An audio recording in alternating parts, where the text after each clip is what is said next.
धुरंधर के धुन में वो सारी मूवीज़, वो सारी सीरीज़ जो उसके बाद रिलीज़ हो रही हैं वो धुंधली होती चली जा रही हैं। लेकिन फिक्र नॉट, ये धुंधलापन हम हटाएंगे आज के इस वीडियो में, क्योंकि मैं करने वाली हूँ रिव्यू नेटफ्लिक्स में रिलीज़ हो चुकी सीरीज़ सिंगल पापा की। ये वही बच्चा ना जिसे तू घर लेके आया था? करेक्ट, बेबी ऑफ गौरव गहलोत। मैं अमूल का सिंगल पापा बनना चाहता हूँ, जिसमें स्टारिंग है कुणाल खेमू, नेहा धूपिया, मनोज पावा, आयशा रजा एंड प्राजक्ता कोहली। चलिए शुरू करते हैं आज का video. Let's start. Hello beautiful friends, welcome back to my channel. और 6 एपिसोड की ये सीरीज क्या आपको देखनी चाहिए या नहीं, चलिए करते हैं उसी पे बात। लगभग हर एपिसोड 40 मिनट का है, तो आपकी ज़िंदगी के 4 घंटे इसमें इन्वेस्ट हो सकते हैं या नहीं, चलिए सुनिए। सबसे पहले बात करते हैं स्टोरी की। अगर आपने ट्रेलर देखा है तो स्टोरी लगभग आपको पता ही है।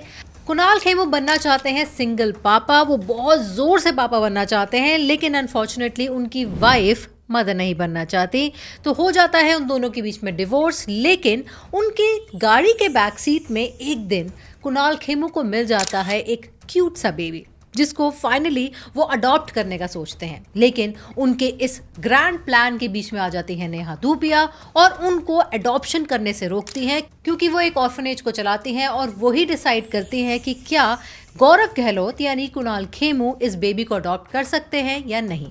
तो क्या गौरव गहलोत इस बच्चे को गोद ले पाते हैं नहीं, यही है पूरी सीरीज की कहानी। तो चलिए अब बात करते हैं इस सीरीज के पॉजिटिव पॉइंट्स की। सबसे बड़ा और सबसे पहला पॉजिटिव पॉइंट है कुणाल खेमू। कुणाल खेमू बॉलीवुड के बहुत ही अंडररेटेड एक्टर हैं। उन्होंने कलंक में एक नेगेटिव रोल किया था, वो भी बहुत अच्छा था, लेकिन इस पूरी सीरीज में वो एक कॉमेडी रोल कर रहे हैं और उनकी टाइमिंग बहुत ही एपिक है। आपको ये जानकर हैरानी होगी कि कुणाल खेमू ना सिर्फ एक अच्छे एक्टर हैं, बल्कि वो एक डायरेक्टर हैं, वो बहुत अच्छे सिंगर हैं। अगर अभी तक आपने उनका लोचे गाना नहीं सुना है तो प्लीज़ हाईली रिकमेंडेड जाके सुनिए। ना सिर्फ उन्होंने वो गाना गाया है बल्कि लिखा भी है और को कंपोज भी किया है। वो गाना मुझे इतना अच्छा लगता है, मैं सीरियसली उसको लूप में सुनती रहती हूँ। जो दूसरा अच्छा पॉइंट मुझे लगा वो थी इस सीरीज़ की मैसेजिंग, कि सिर्फ फीमेल्स ही छोटे बेबीज़ को नहीं पाल सकती, दोनों जेंडर्स ही केपेबल हैं बेबी को परवरिश करने के लिए। बस एक मोटो होना चाहिए, चाइल्ड फर्स्ट। अगर आप अपने बच्चे से प्यार करते हैं तो जेंडर डिस्क्रिमिनेशन नहीं होना चाहिए कि कौन अच्छे से बच्चों को पाल सकता है।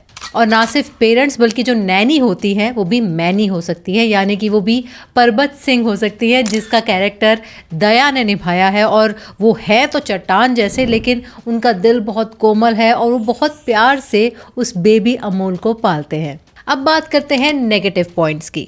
सबसे पहला नेगेटिव पॉइंट ये है कि दिखाया तो एक हरियाणवी परिवार गहलोत है, लेकिन उनका जो एक्सेंट, जो हरियाणवी का एक्सेंट था, वो मुझे उतना मज़ेदार नहीं लगा।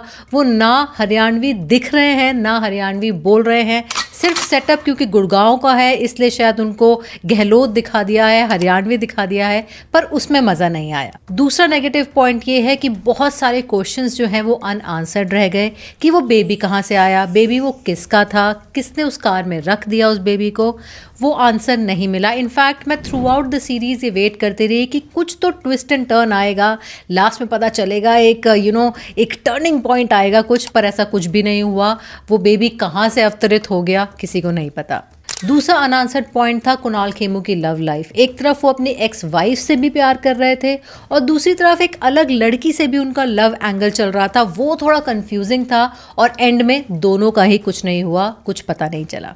तीसरा अनआंसर्ड पॉइंट है कि नेहा धूपिया को गौरव गहलोत से एक्चुअली प्रॉब्लम क्या थी, क्यों वो उससे इतनी नफरत करती थी डे 1 से ही। अगर उसकी कोई बैक स्टोरी होती कि शायद कोई एक ऐसा इंसिडेंस हुआ है कि वो मिले और नेहा धूपिया के कैरेक्टर को गौरव गहलोत एक मैन चाइल्ड लगा है, कुछ ऐसा अगर होता तो शायद ज़्यादा समझ में आती स्टोरी। लेकिन डे 1 से ही वो उनको पसंद नहीं करती हैं, वो मुझे समझ में नहीं आया। और तीसरा नेगेटिव पॉइंट मुझे लगा कि उसका जो क्लाइमैक्स था, जो उसका एंड एपिसोड था, बहुत रश्ड लगा। ऐसा लगा जल्दी जल्दी में कर दिया है। बहुत सारी चीज़ें उसमें और हो सकती थी, बहुत सारी कॉमेडी और हो सकती थी, बहुत सारे अनआंसर्ड क्वेश्चंस जो मैंने बोले वो कंप्लीट हो सकता था। मुझे ऐसा लगा कि शायद एक 7th एपिसोड भी है जहाँ पर हमें इन सारे क्वेश्चन के जवाब मिलेंगे, पर वो नहीं था। कुछ ऐसा भी पॉइंट नहीं छोड़ा गया कि दूसरा सीज़न आएगा। तो ये सारी चीज़ें मिला जुला कर कुछ कंफ्यूजिंग सी स्टोरी रह गई। तो ओवरऑल मेरा रिव्यू यही है कि स्टोरी अच्छी थी, प्लॉट अच्छा था, कॉमेडी अच्छी थी, कुणाल खेमू अच्छे थे, सबकी एक्टिंग अच्छी थी, लेकिन ये जो नेगेटिव पॉइंट्स भी आ गए ना, उसकी वजह से थोड़ा मज़ा कम रह गया इस सीरीज़ का, जो एक अच्छी सीरीज़ हो सकती थी। तो मैं दूंगी इसको 3 आउट ऑफ 5 स्टार्स। अगर आपको एक हल्की फुल्की सी कॉमेडी सीरीज़ देखनी है, ज़्यादा दिमाग नहीं लगाना है, अपने 4 घंटे एक ऐसे सीरीज़ में लगाने हैं जहाँ पर शुरू से लेकर आखिर तक आप हंसते रहेंगे, मुस्कुराते रहेंगे, then this series is just for you. Well, that's the end of this video. Hope आपको ये रिव्यू पसंद आया है। अगर आया है तो प्लीज़ सरप्राइज दिस चैनल। जी हाँ, नए सब्सक्राइबर्स को देखकर मैं और मेरा चैनल दोनों सरप्राइज हो जाते हैं। मिलती हूँ मैं आपसे अगले वीडियो में, तब तक के लिए take care and bye bye.